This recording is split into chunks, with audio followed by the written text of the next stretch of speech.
I'm Sen, I'm a fourth year medic here at Cambridge, and today's going to be a Q&A video. Answering all your comments and Instagram questions one by one is quite an arduous task, and I'm a busy guy. So in today's video I'm going to go through a few more of your questions. If you want to ask me any questions or get in contact with me, do go follow my Instagram, and I'm sure we'll get in touch over there. If not, comment down below and it'll be fantastic to talk to you in the comments.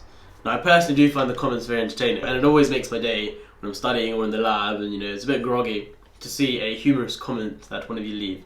And yeah, thank you so much for taking the time and putting in the thought to leave that banter. It's appreciated. This isn't my 10k Q&A. I'll probably give a call for questions, for that sort of thing later, but today just going to answer your questions. So the first question is actually a very relevant one, and one that I'm feeling now as well. What do you do when you get irritated with your regular schedule? That's the story of everybody's life who's at school or university. I think there are two parts of this question that I can answer.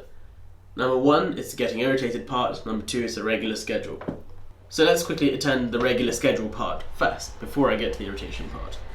A regular schedule is actually very useful because having a schedule gives some structure to your life. I can say this having rowed for 6-7 years of my life and then having stopped it. The lack of the schedule that rowing gave me has been quite challenging. Having a schedule makes sure that you are at a certain place doing certain things at a certain time, and just makes sure you are doing those things. Whereas when you have more of a loose timetable, it puts far more pressure on you to manage time well and to use that time effectively. And of course, naturally, we're all easily able to find something more interesting to do that isn't work or that isn't something important. And so it's very easy to end up procrastinating or wasting time. Thus, I wouldn't complain about a regular schedule.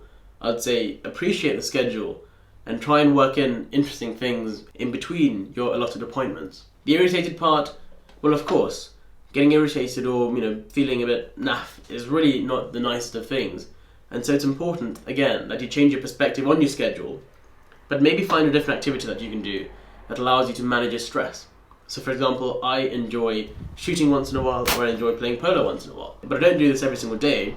I do it maybe once every 2 weeks, or once a week, or once every few weeks. On top of that, I go to the gym to help me de-stress. It's about finding activities that allows you to completely forget about the work you're doing.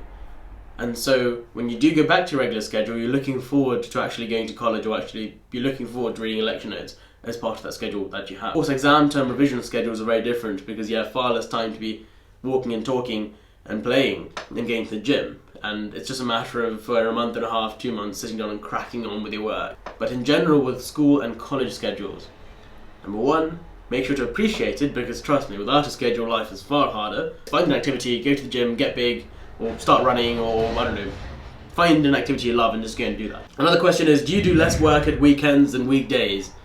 Good question. So I think this year, and in my university years in general, I try to actually do more work on weekends than I do weekdays, because on weekends I'm simply at home and I get to manage my own time. On weekdays, usually you have lectures, you have laboratory practicals, you have supervisions. After a lecture or a practical, maybe your friends say, let's go out for dinner, and so a weekday evening is usually rather packed. Add on top of that your sporting commitments, and trust me, the weekdays are fully packed.